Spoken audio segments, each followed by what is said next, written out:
A'udzu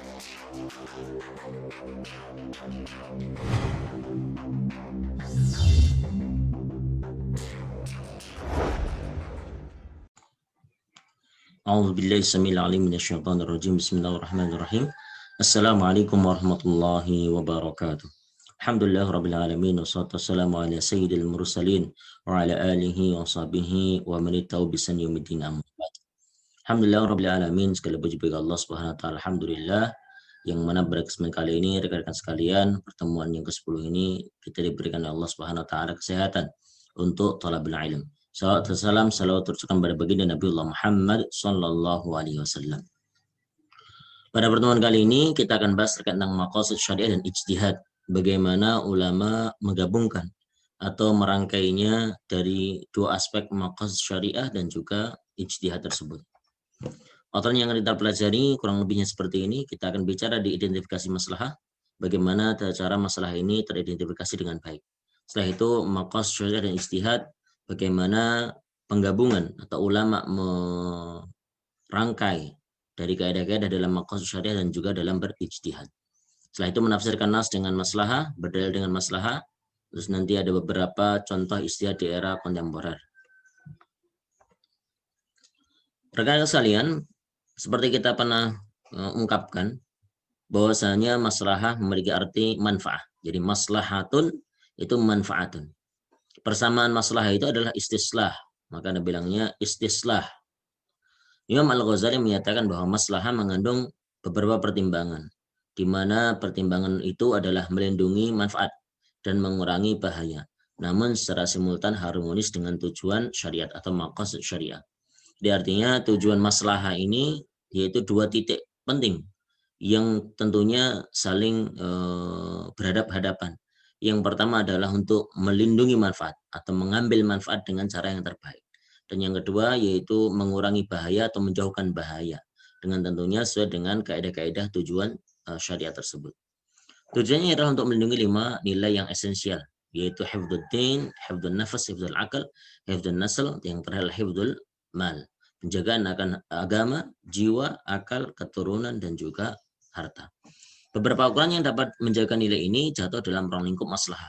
Jadi semua poin-poin, semua perkara ketika penjagaan dalam 5 hal ini, maka dia termasuk kategori lingkupnya maslahah. Dan apapun yang melanggarnya, maka disebut dengan mafsadah. Jadi kalau segala sesuatu yang dia bertentangan untuk penjagaan dari 5 hal ini, disebutnya sebagai mafsadah, yaitu fasid, mufsid, perusak. Dan mencegah kepada pelanggaran tersebut disebut dengan maslahah. Jadi segala sesuatu yang mencegah perkara mafsadah ini disebut sebagai maslahah.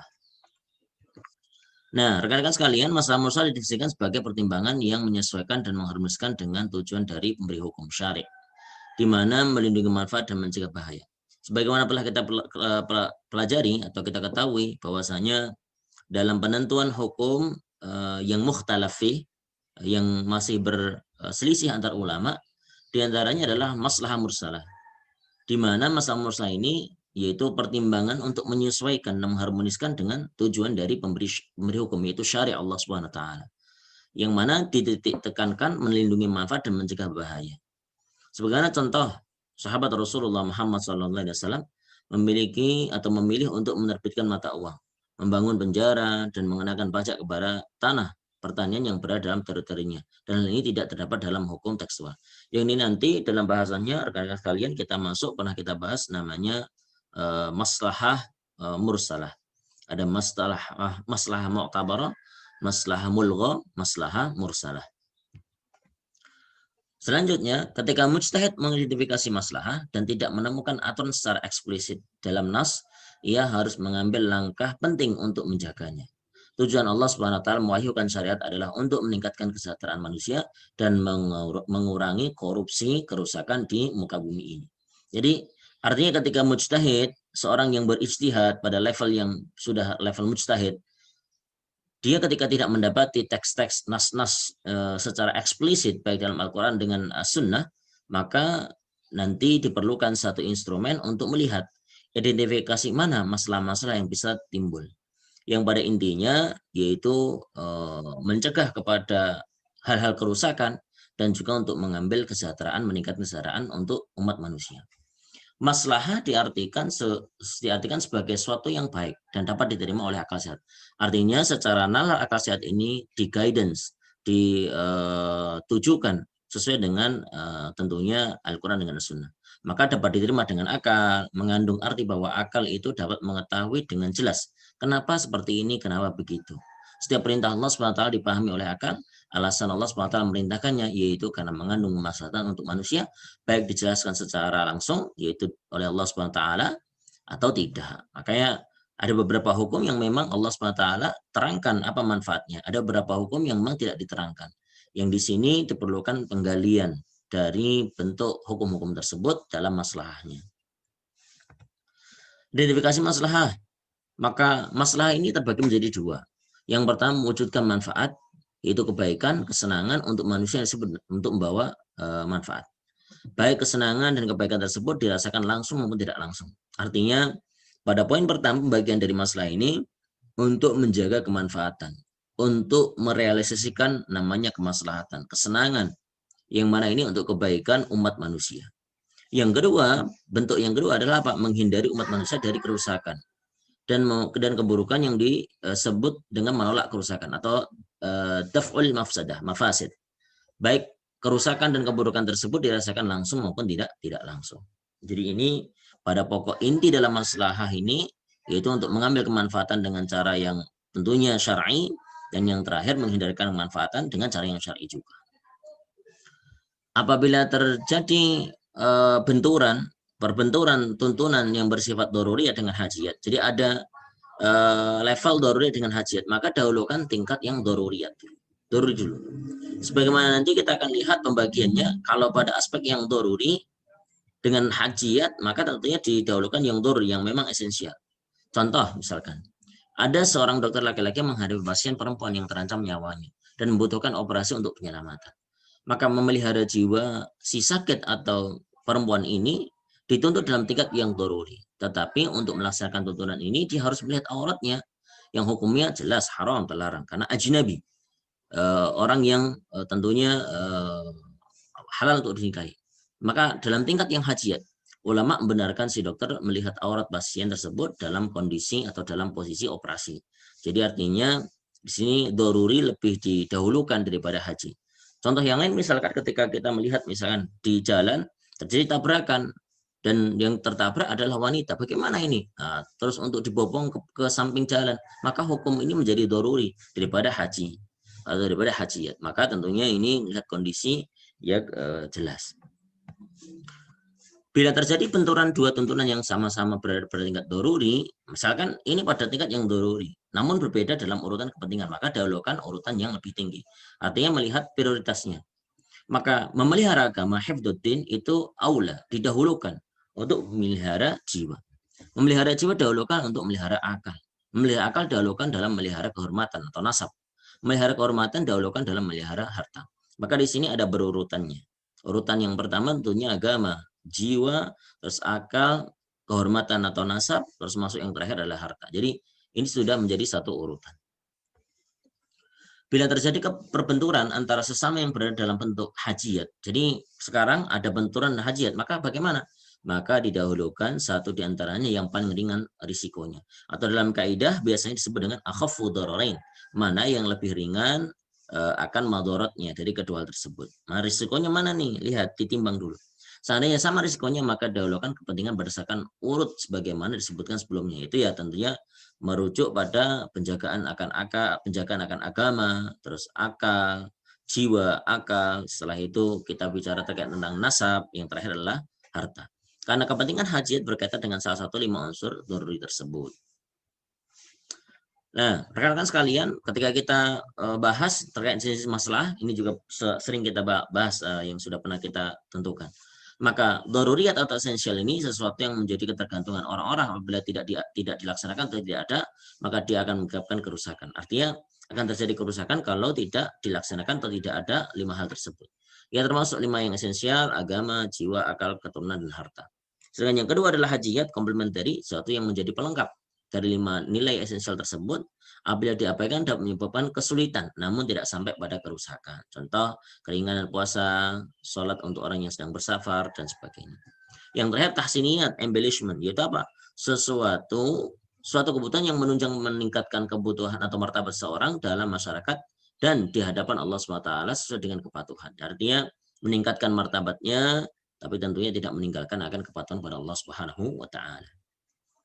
Jadi masalah rekan-rekan sekalian, berdasarkan otoritas tekstualnya, maka sebenarnya sudah kita sedikit singgung tadi, yaitu pertama adalah masalah al-mu'tabarah, yaitu masalah yang mana dia jelas-jelas ditegakkan dan diberlakukan hukum untuk realisasinya. Jadi memang dituntut dalam syariat. Contohnya adalah qisas untuk melindungi kehidupan, membela pemilikan barang dengan menghukum pencuri dan sebagainya. Ini memang jelas sekali. Sedangkan yang kedua adalah masalah mursalah, yaitu masalah di mana berlaku setelah wahyu Allah SWT turun. Artinya tidak dinyatakan atau tidak didorong dari wahyu Allah SWT, baik sifatnya berupa Al-Quran atau yang kedua adalah tentunya hadis atau sunnah. Jadi artinya masalah yang memang tidak didorong atau tidak ditegakkan dengan nas dan juga tidak dilarang.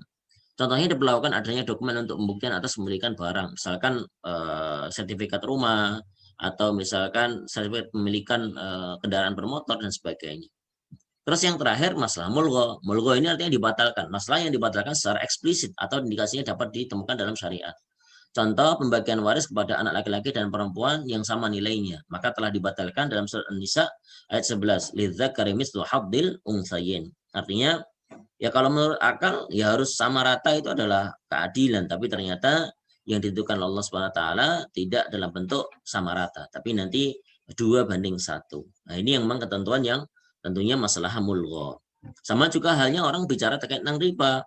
Oh, riba kan bertambah, maka sesuatu yang tertahan boleh untuk diambil kemanfaatannya. Tapi dalam ketentuan syariat, maka tidak boleh dalam utang piutang, dalam hal yang sifatnya masuk kategori ribawi untuk diambil kemanfaatannya, karena dia akan masuk pada hal yang mendolimi. Nah, kondisi masalah mursalah. Bagaimana sikap ulama mengenai penggunaan masalah mursalah dalam beristihad untuk mengambil hukum? Maka terbagi menjadi dua. Pertama adalah kelompok yang menolak penggunaan masalah mursalah secara independen. Di antaranya oleh Al-Amadi digolongkan kepada jumhur ulama. Jadi Al-Amadi menyatakan menolak. Sedangkan yang kedua, kelompok yang menerima kemungkinan melakukan istihad dengan menggunakan masalah mursalah. Ada kelompok yang kedua menyatakan boleh untuk mengambil atau masalah mursalah menjadi satu sandaran. Tapi kita harus mengetahui masalah mursalah tidak bisa berdiri sendiri. Artinya harus ada cantolan, harus ada baik nas yang sifatnya umum dalam Al-Quran ataupun hadis, baru nanti kita bisa turunkan dalam bentuk beristihad dengan masalah mursalah yang diekstrak dari pemahaman yang hanif, yang lurus. Nah, kondisi masalah mursalah, maka kita pertama melihat masalah yang harus sifatnya hakiki. Jadi masalah yang ingin ditentukan itu benar-benar ketentuannya adalah hakiki, yang asli, yang benar-benar ada. Masalah bertujuan untuk melindungi 5 hal yang esensial yang telah disebutkan sebelumnya. Artinya masalah ini tidak masalah yang dibuat-buat atau masalah hanya untuk individual, tapi sifatnya masalah yang benar-benar asli. Yang kedua masalah yang sifatnya umum, kulliyat. Nah, itu kita sebut kulliyat. Yang mana apa? Melindungi manfaat atau menjauhi bahaya. Nah, melindungi manfaat atau menjauhkan bahaya bukan sebuah masalah apabila hanya melindungi sedikit individu atau cuma beberapa kelompok saja. Ini tentunya tidak masalah secara umum. Artinya masalah ini siapapun dia merasakan akan hal tersebut. Yang terakhir adalah masalah tidak boleh bertentangan dengan nas atau ijma. Maka tidak boleh ada masalah yang memang bertentangan dengan nas baik Al-Quran atau sunnah atau al-hadis dengan ijma. Maka dinyatakan ini akan tertolak. Nah, maka syariah kita ketahui, maka di sana perlindungan terhadap agama, perlindungan jiwa, perlindungan akal intelektual, perlindungan terhadap nasab kehormatan, yaitu yang terakhir perlindungan terhadap harta. Ini 5 hal esensial yang menjadi pokok doruri dalam maqasidus syariah. Pertama, perlindungan terhadap agama. Untuk menegakkan agama ini, manusia diperintahkan untuk beriman kepada Allah Subhanahu wa taala, beriman kepada Rasul, beriman kepada kitab suci, malaikat, hari akhir, dan mengucapkan kedua kalimat syahadat serta melakukan ibadah yang pokok lainnya. Artinya agama menjadi satu tuntunan yang pokok untuk tetap dijaga eksistensinya. Hifdzuddin. Maka seperti iman kepada Allah SWT, menjaga akan Islam, ini menjadi satu hal ketentuan pokok. Untuk menjaga agama, Allah memerintahkan manusia untuk berijtihad atau berjihad di jalan Allah SWT, sebagaimana hanya ditegaskan dalam Al-Quran. Jadi ya jihadnya dalam bentuk apa? Ada yang jihad fisik, ada yang jihad namanya harta. Fisik di sini tentunya kita tahu di zaman Rasulullah SAW ada namanya peperangan. Itu termasuk kategori jihad yang utama. Terus ada jihad-jihad yang bentuknya yang lain, diantaranya jihad finansial, membantu orang, memberikan finansialnya. Itu termasuk kategori jihad dengan apa namanya harta. Ada juga dengan bentuk fisik, yaitu apa, kontribusi kepada agama ini. Misalkan kita memberikan tenaga kita dan sebagainya, ini juga termasuk kategori hal untuk menjaga, memelihara dari aspek yaitu hifdzu ad-din. Yang kedua, perlindungan terhadap jiwa. Untuk memelihara keberadaan jiwa, maka manusia harus melakukan banyak hal seperti makan, minum, menutup badan, mencegah penyakit. Ini juga harus dijaga. Atau ya tentunya ini ada hal-hal yang menjadi apa ya ketentuan untuk bisa dilaksanakan. Biarpun makan ini kategorinya mubah, tapi kalau makan dengan ketentuan sunnah, maka dia menjadi sunnah. Dengan tangan kanan, duduk, terus dengan mengucapkan bismillah, doa, dan sebagainya. Nah, terus tidak sampai kekenyangan, dan sebagainya. Manusia juga perlu berupaya dengan melakukan segala sesuatu untuk memungkinkan apa untuk meningkatkan kualitas hidupnya. Sebaliknya segala sesuatu yang dapat menghilangkan atau merusak jiwa adalah perbuatan buruk dari Allah SWT. Saya membunuh misalkan, maka ini jelas adalah kategori terlarang, merusak jiwa, maka tidak boleh. Nah ini tentunya kayak seperti psikotropika atau yang lain-lain itu tentunya jelas diharamkan dalam Islam. Maka sesuatu yang membahayakan jiwa itu jelas tertolak dalam Islam. Tapi segala sesuatu yang membuat jiwa ini baik, jiwa ini bisa tumbuh kembang dengan bagus, maka tentunya ini sangat didorong dalam syariat. Perlindungan terhadap akal intelektual. Maka untuk memelihara akal atau intelektual, manusia harus menjaga keberadaannya dan meningkatkan kualitasnya dengan cara apa? Yaitu diantaranya menuntut ilmu. Karena apa? Karena tentunya kalau dia bodoh atau dia tidak mempunyai ilmu pengetahuan, tidak punya landasan-landasan yang jelas, maka tentunya akan mudah sekali terombang-ambing dan bahkan tidak punya pijakan dengan kuat. Segala usaha untuk itu adalah perbuatan baik yang diperintahkan Allah SWT. Artinya, misalkan contoh kita membaca bacaan yang tentunya bacaan-bacaan yang bermanfaat, bacaan-bacaan yang memang punya nutrisi untuk akal pikiran kita, bukan malah untuk merusaknya. Mohon maaf misalkan ada bacaan-bacaan yang sifatnya kepada arah kekerasan, porno aksi, pornografi dan sebagainya, maka ini merusak akan intelektual. Dalam hal ini manusia diperintahkan menuntut ilmu tanpa batas usia dan tidak diperhitungkan jarak atau tempat. Artinya maka disebutkan thalabul ilmi fardhatun ala kulli muslim. Menuntut ilmu, mencari ilmu, menimba ilmu merupakan kewajiban bagi setiap muslim. Sebaliknya manusia dilarang melakukan sesuatu yang dapat menghilangkan akal seperti tindakan memabukkan. Jadi ya tindakan memabukkan tentunya haram, jelas karena apa? Menghilangkan akal pikiran. Maka akal pikiran ini harus dijaga dengan baik. Atau berhalusinasi dengan tadi misalkan mengkonsumsi psikotropika atau yang lain-lainnya, maka ini jenis kategori yang haram. Perlindungan terhadap keturunan atau kehormatan. Bagaimana perlindungan Islam terhadap keturunan adalah dengan mensyariatkannya pernikahan dan mengharamkan zina. Maka dalam Islam ini sangat penting sekali. Orang untuk menjaga kesuciannya, kebersihannya dalam segi kehormatan dan juga nasab, yaitu dengan cara apa? Pernikahan. Pernikahan yang sah. Pernikahan yang memang disyariatkan antara laki-laki dengan perempuan, perempuan dengan laki-laki. Tidak ada ceritanya ada orang yang menikah laki-laki dengan laki-laki. Maka ini terlaknat di sisi Allah SWT dan agama Islam ini. Menetapkan siapa-siapa yang tidak boleh dia kawini. Bagaimana cara perkawinan yang dilakukan dengan syariat apa yang harus dipenuhi. Maka tentunya ada syarat-syaratnya di sana. Siapa yang termasuk kategori mahram, yang tidak mahram, yang boleh untuk dia, yang halal untuk dinikahi dan haram untuk dinikahi. Yang mana boleh tanda kutip aurat nampak dan tidak boleh nampak. Sehingga perkawinan ini dianggap sah dan percampuran antara kedua manusia yang berlainan jenis ini tidak dianggap sah menjadi atau bisa lihat sah dan tidak sah menjadi keturunan sah dari ayahnya. Malahan tidak melarang itu saja, tetapi juga melarang hal yang dapat membawa kepada hal zina. Jadi ya tentunya segala sesuatu yang berdekatan kepada zina, wala taqrabuz zina, jelas haram. Perbuatan zina juga haram, bukan berarti mendekati kan yang diharamkan. Ya zina tidak. Ya, ini tentunya cara berpikir yang keliru, yang sembrono, maka tentunya tidak berlaku itu. Maka artinya menikah ini adalah salah satu bentuk untuk menjaga kehormatan. Maka tentunya pacaran atau hal yang menjerumus kepada kemaksiatan, bercampurnya laki-laki dan perempuan ini jelas kategorinya mendekati perkara yang haram, maka hendaknya untuk dihindari hal tersebut. Disebutkan dalam firman Allah Subhanahu wa taala surat An-Nisa ayat 3 dan 4. A'udzubillahi samil alim minasyaitonir rajim. Bismillahirrahmanirrahim. Wa in khiftum alla tuqsitu fil yatama fankihu ma taba lakum minan nisa'i masna wa thulatha wa ruba'. Fa in khiftum alla ta'dilu fawahidatan aw ma malakat aymanukum. Dzalika adna alla ta'ulu wa atun nisa'a sadaqatihinna nihlah. Fa in tibna lakum an syai'in minhu nafsan fakuluhu hani'an mari'a. Nah, ini pada pernikahan disandarkan pada ayat ini. Dan jika kamu takut tidak akan berlaku adil terhadap hak-hak perempuan yang yatim, bila mana kamu mengawininya, maka kawinilah wanita lain yang kamu senangi 2, 3, atau 4. Artinya 2, 3, atau 4. Bukan 2 tambah 3 tambah 4. Bukan, tapi 1, 2, 3, 4. Engkau silakan pilih apakah 1 atau 2 atau 3 atau 4. Kemudian jika kamu takut tidak akan dapat melakukan keadilan, atau maka kawinilah seorang saja atau budak-budak yang kamu miliki, dan demikian itu adalah lebih dekat kepada tidak berbuat aniaya. Biarkanlah mas kawin atau berikanlah mas kawin ini sodukotin nihlah, mas kawin mahar kepada wanita yang kamu nikahi sebagai pemberian dengan penuh kerelaan. Kemudian jika mereka menyerahkan kepada kamu sebagian dari mas kawin itu dengan senang hati, maka makanlah atau ambillah pemberian itu sebagai makanan yang sedap lagi baik akibatnya, hani ammarila. Yang terakhir dari maqasid syariah adalah perlindungan terhadap harta. Nah, ini yang menjadi bahasan dalam ekonomi, bahasan dalam fiqh muamalah, bahasan dalam keuangan Islam.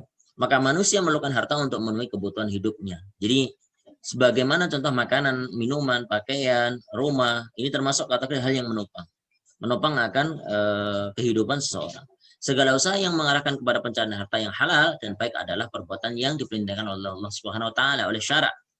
Jadi segala suatu pendapatan dari hal-hal harta tersebut, baik hartanya halal dan juga cara mendapatkannya, pencarian harta itu halal dan baik, tentunya ini diperintahkan dalam syariat. Dan tentunya ini berbanding terbalik kalau perkaranya barangnya haram, perbuatannya haram, dan cara mendapatkan juga haram, maka jelas ini tertolak dalam syariat. Banyak firman Allah SWT dalam Al-Quran untuk memerintahkan manusia mencari rezeki. Ya, ini banyak sekali. Qulu ma fil ardi halan thayyiba. Banyak sekali halan thayyiba dan sebagainya. Walladzi ja'alakum al-ardha dhalulan famshu fi manakibiha wa kulu min rizqi. Macam-macam. Segala usaha yang mengarah kepada peniadaan atau pengerusakan harta adalah perbuatan buruk. Segala sesuatu yang terkategori atau masuk dalam kategori pengerusakan terhadap harta benda, maka ini adalah perkara yang terlarang. Di antaranya contoh misalkan ya, mencuri harta orang lain, membegal, menipu, berlaku culas. Terus misalkan kalau harta sendiri, misalkan contoh berlaku tabdzir, itu mubadzir, berlaku berlebih-lebihan, menyanyiakan sesuatu, maka ini jelas kategori yang terlarang dalam syariat. Maka tentunya kita untuk hidup sesuai dengan apa kadar masing-masing, dengan hidup sederhana, tidak berfoya-foya, tapi tentunya harta ini untuk menopang kehidupan kita beragama dengan cara yang terbaik.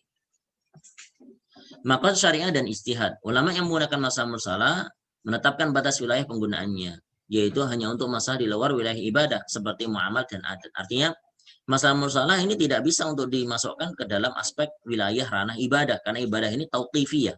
Sifatnya tauqifiyah yang memang datang dari Rasulullah SAW dan ada landasan dalil baik sifatnya secara rinci atau secara umum. Dan di situ nanti tentunya ada ketentuan yang jelas. Tapi masalah mursalah ini bisa masuk dalam aspek muamalat dan adat. Muamalat yang artinya pada transaksi komersial atau transaksi yang sifatnya sosial dan juga adat-adat kebiasaan. Dalam masalah ibadah yaitu arti yang khusus, sama sekali masalah tidak dapat digunakan secara keseluruhan. Alasannya karena masalah itu didasarkan pada pertimbangan akal tentang baik buruknya suatu masalah tersebut. Sedangkan akal tidak dapat memenuhi hal untuk masalah ibadah. Artinya akal ya tidak bisa masuk kepada ranah yang sangat spesifik pada ibadah. Jadi masuknya kepada aspek yang muamalah dan adat. Menafsirkan masalah dengan nas dengan maslahat.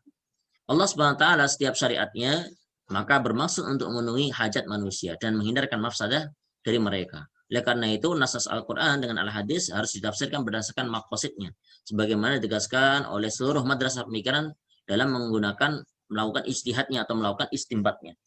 Di antara beberapa contoh ayat, Imam Al-Ghazali memberikan penjelasan. Wastashhidu syahidaini min rijalikum, yaitu persaksikanlah 2 saksi dari orang-orang laki-laki di antara kalian. Al-Baqarah 282. Ini ayat yang paling panjang dalam Al-Quran, Al-Baqarah 282.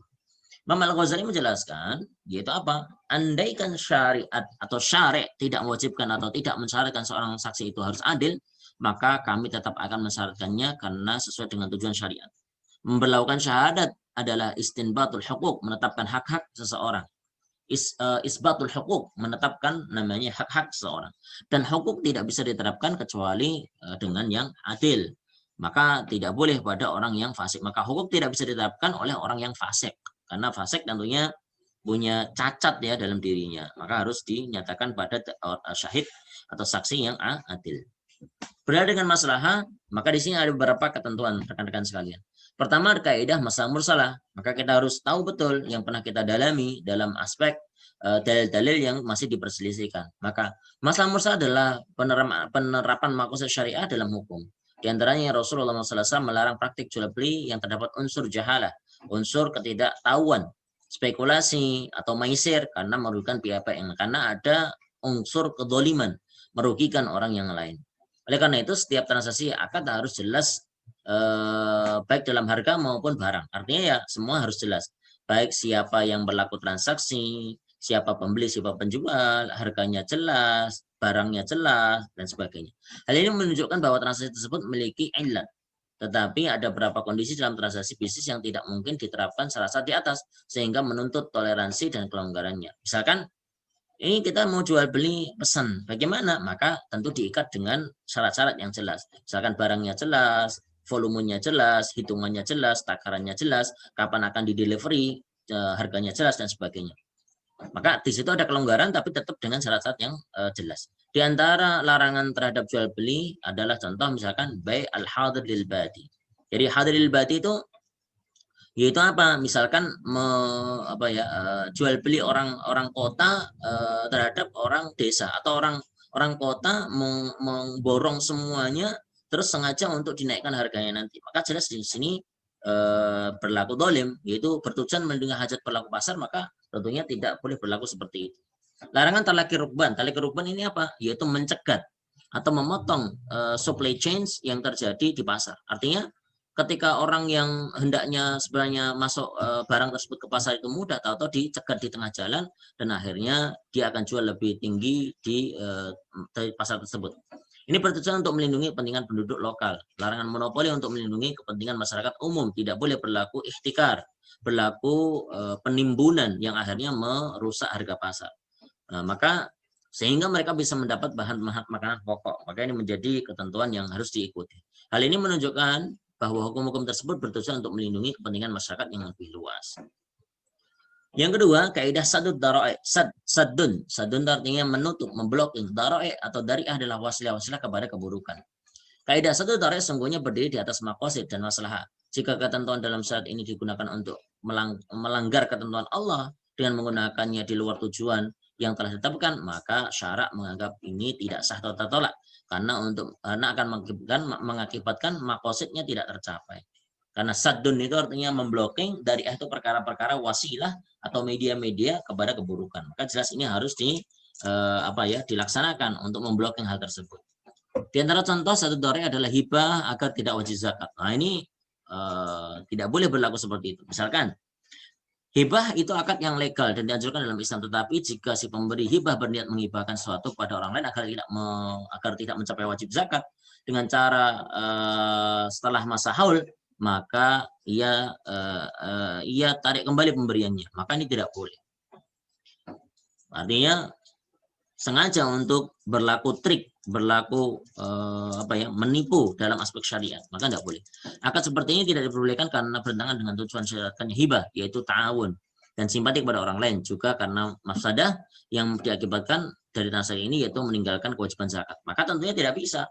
Zakat menjadi wajib, tapi tidak boleh tanda kutip untuk mengurangkan zakat dengan cara unsur ta'awun yang seperti ini. Terus yang kedua, sonek menjamin. Ini bagaimana sonek? Kalau kita dalam akad istisna, rekan-rekan sekalian yang pernah kita pelajari dalam fiqh muamalah, maka istisna si sonek, si pembuat barang menjamin. Imam Malik berpendapat bahwa sonek, penerima pesanan, pembuatan barang, dalam akad istisna itu menjamin domain dan bertanggung jawab terhadap barang yang dipesankan. Jadi artinya barangnya harus dijamin akan misalkan volumenya atau misalkan akan spesifikasinya. Tadmin ini atau penjaminan ini harus berdasarkan dalil, karena jika tidak maka telah membebani pihak yang seharusnya tidak bertanggung jawab balik menjadi bertanggung jawab. Artinya ya tidak serta-merta langsung menjamin, karena harus ada dalil yang melandasi hal tersebut. Tapi dalam kasus ini dibolehkan dengan alasan satu darai. Tapi tidak ada dalilnya, tapi boleh untuk satu darai. Maka kenapa? Karena jika sone tidak bertanggung jawab, maka berakibat pada barang-barang yang dipesannya menjadi tidak aman dan kemudian hilang atau rusak. Maka artinya ya diperbolehkan untuk mensyaratkan hal tersebut. Yang ketiga, pada akad jual beli. Akad jual beli diperbolehkan dalam Islam karena untuk memenuhi hajat pembeli dan untuk memiliki barang tersebut secara barang dan jasa, juga memenuhi hajat penjualan untuk mendapatkan keuntungan. Artinya memang secara syariat jual beli ini ya diperbolehkan. Tetapi jika penjual menjual barangnya secara tidak tunai pada waktu tertentu, kemudian sebelum jatuh tempo penjual membeli kembali secara tunai, maka transaksi ini tidak diperbolehkan karena ma'alatnya atau pertimbangan jangka panjang akad ini adalah pinjaman berbunga. Maka jelas tidak boleh ya, karena belum terselesaikan terus dijual balik kembali. Ini dinyatakan tidak diperbolehkan. Saya kira seperti itu. Nanti kita akan banyak diskusi di kelas, insyaallah rekan-rekan sekalian. Kita tutup dengan tasbih kafar, subhanakallah bihamdika, asyhadu an la ilaha illa anta, nastaghfiruka wa atubu ilaik. Aku qouli hadza, assalamualaikum warahmatullahi wabarakatuh.